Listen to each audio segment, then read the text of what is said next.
Sir pension മേടിക്കാൻ ഇറങ്ങിയതാണല്ലേ? ഞാനിവിടെ നിന്ന് നേതാവിന്റെ പ്രസംഗം കേൾക്കുകയായിരുന്നു. സാറിന് പ്രശ്നം വല്ലതും മനസ്സിലായോ? ഇല്ലല്ലേ? സാറ് പണ്ടും ഇങ്ങനത്തെ കാര്യങ്ങളൊന്നും ശ്രദ്ധിക്കാറില്ലല്ലോ. ഒരു കണക്കിന് നോക്കിയാൽ സാറിന് നയമാ ശരി. നാട്ടിൽ നടക്കുന്നൊന്നും ശ്രദ്ധിക്കാതെ സ്വന്തം പെൻഷൻ, സ്വന്തം വീട്, സ്വന്തം കാര്യം, സ്വന്തം സ്വന്തം സ്വന്തം. പക്ഷെ എന്നെപ്പോലൊരാൾക്ക് അതിന് പറ്റില്ല.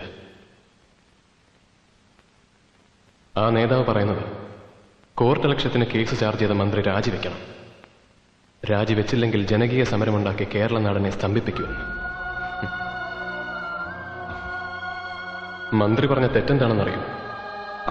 സ്വാശ്രയ കോളേജ് പ്രശ്നത്തിൽ വിധി പറയാൻ നിയോഗിക്കപ്പെട്ട ജഡ്ജി പരാതിക്കാരായ മാനേജ്മെന്റ് സുഹൃത്തുക്കളുടെ പഞ്ചനക്ഷത്ര ഹോട്ടലിൽ വിധി നിർണയത്തിന്റെ തലേന്ന് അവരുടെ സൽക്കാരം സ്വീകരിച്ചത് അപരാധമായി പോയെന്ന്. ഇത്രയും നേരം ഞാനിവിടെ ഇരുന്ന് 4-5 നേതാക്കന്മാരുടെ പ്രസംഗം കേൾക്കുകയായിരുന്നു. ഒരാൾ പോലും ജഡ്ജി അങ്ങനൊരു വിരുന്ന് സൽക്കാരത്തിൽ പങ്കെടുത്തത് തെറ്റാണ് എന്ന് പറഞ്ഞില്ല. മറിച്ച് ആ മന്ത്രി രാജിവെച്ചൊഴിയണം എന്നാണ് പറയുന്നത്. എല്ലാം തകിടം മറിയാണ് സാർ. അഴിമതി കാണിക്കുന്ന പോലീസ്, കൈക്കൂലി ചോദിച്ചു വാങ്ങിക്കുന്ന സർക്കാർ ജീവനക്കാർ, സംശയത്തിന്റെ നിഴലിലേക്ക് നീങ്ങുന്ന നീതിന്യായ കോടതി. രാജ്യം അരാജകത്വത്തിലേക്ക് നീങ്ങുന്നു. ഇപ്പോ അരാഷ്ട്രീയക്കാരനായ സാറിന് പോലും തോന്നില്ലേ ഞങ്ങൾ ഉണ്ടാക്കിയ പോലൊരു മുന്നേറ്റം ഈ നാടിന് ആവശ്യമായിരുന്നു എന്ന്?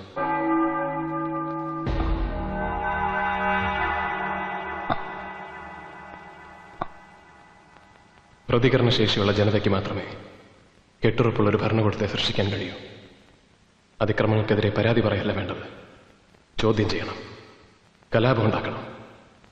ഊർദ്ധശ്വാസം വലിക്കുന്ന ഒരു സമൂഹത്തിന്റെ മോചനത്തിന് വേണ്ടി ചാകണ്ടി വന്നാൽ ചാകണം, കൊല്ലണ്ടി വന്നാൽ കൊല്ലണം.